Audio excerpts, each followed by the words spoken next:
Well, guys, I have another surprise for you that I just got done building.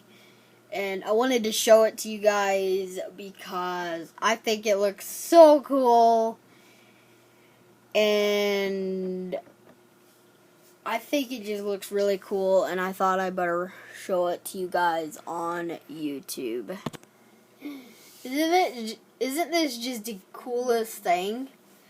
This is this is a little surprise.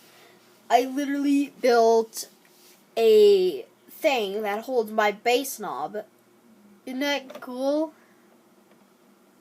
And the funniest part is that it's made out of Legos and it literally holds my bass knob. It's so cool. Oh my goodness.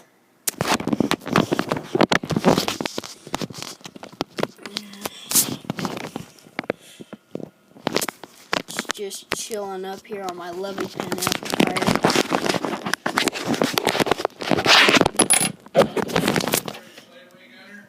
Yeah, there's the back of it.